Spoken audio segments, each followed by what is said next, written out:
usually have to teach. More silence followed this little speech. Harry and Ron exchanged looks with raised eyebrows. Hermione Granger was on the edge of her seat and looked desperate to start proving that she wasn't a dunderhead. "Potter," said Snape suddenly, "what would I get if I added powdered root of asphodel to an infusion of wormwood?" Powdered root of what to an infusion of what? Harry glanced at Ron, who looked just as stumped as he was. Hermione's hand shot up into the air. "I don't know, sir," said Harry. Snape's lip curled into a sneer. "Tut, tut, fame clearly isn't everything." He ignored Hermione's hand. "Let's try again, Potter. Where would you look if I told you to find me a bezoar?" Hermione stretched her hand as high into the air as it would go without her leaving her seat. But Harry didn't have the faintest idea what a bezoar was. He tried not to look at Malfoy, Crabbe and Goyle, who were shaking with laughter. "I don't know, sir." "Thought you wouldn't open a book before coming, Potter?" Harry forced himself to keep looking straight into those cold eyes. He had looked through his books at the Dursleys, but did Snape expect him to remember everything in 1,000 magical herbs and fungi? Snape was still ignoring Hermione's quivering hand. "What is the difference, Potter, between monkshood and wolfsbane?" At this, Hermione stood up, her hands stretching towards the dungeon ceiling. "I don't know," said Harry quietly. "I think Hermione does, though. Why don't you ask her?" A few people laughed. Harry caught Seamus's eye, and Seamus winked. Snape, however, was not pleased. "Sit down," he snapped at Hermione. "For your information, Potter, asphodel and wormwood make a sleeping potion so powerful it is known as the Draught of Living Death. A bezoar is a stone taken from the stomach of a goat, and it will save you from most poisons. As for monkshood and wolfsbane, they are the same plant, which also goes by the name of aconite. Well, why aren't you copying all of that down?" There was a sudden rummaging for quills and parchment.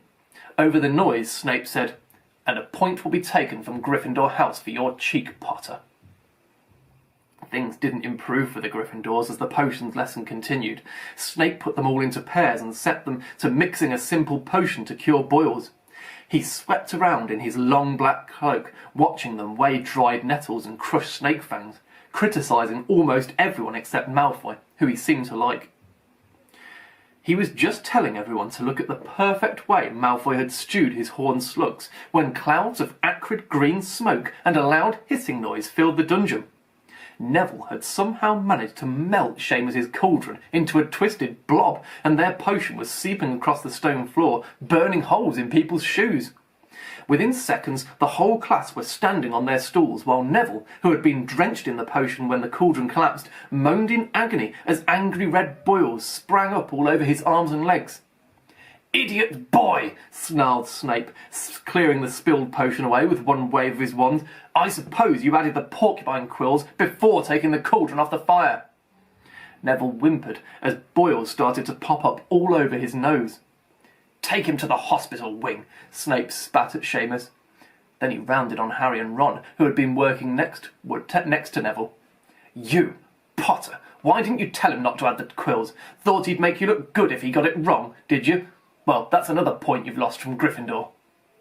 This was so unfair that Harry opened his mouth to argue, but Ron kicked him behind their cauldron. "Don't push it," he muttered. "I've heard Snape can turn very nasty." As they climbed the steps out of the dungeon an hour later, Harry's mind was racing and his spirits were low. He'd lost 2 points for Gryffindor in his very first week. Why did Snape hate him so much? "Cheer up," said Ron. "Snape's always taking points off Fred and George. Can I come and meet Hagrid with you?" At 5 to 3, they left the castle and made their way across the grounds. Hagrid lived in a small wooden house on the edge of the Forbidden Forest.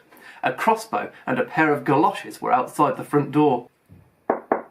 When Harry knocked on the door, they heard a frantic scrabbling from inside and several booming barks.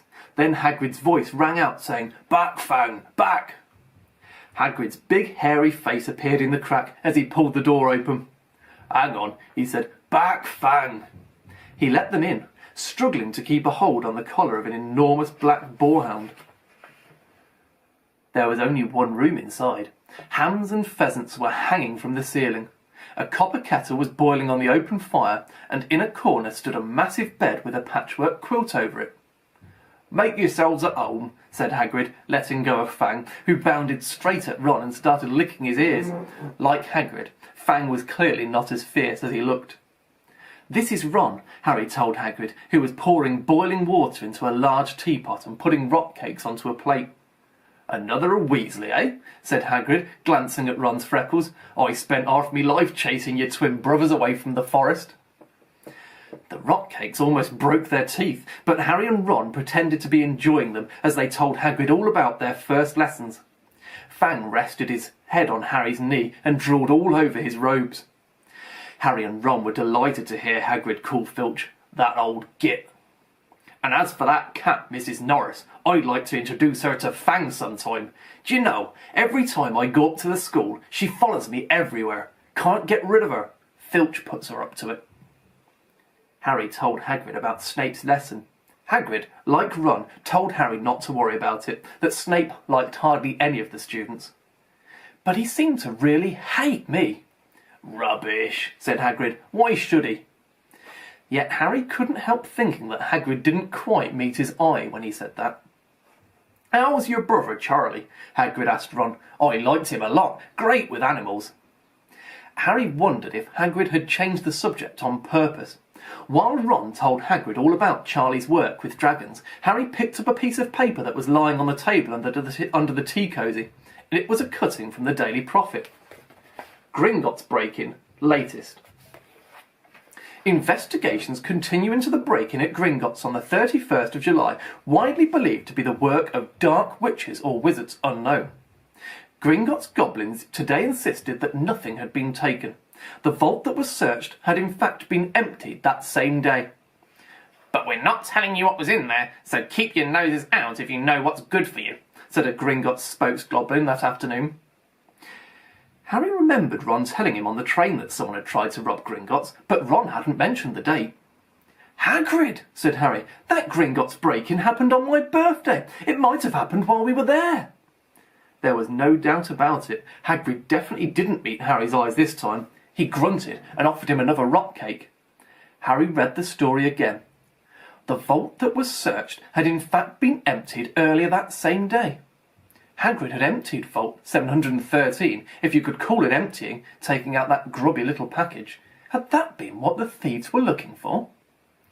As Harry and Ron walked back to the castle for dinner, their pockets weighed down with rock cakes they'd been too polite to refuse, Harry thought that none of the lessons he'd had so far had given him as much to think about as tea with Hagrid.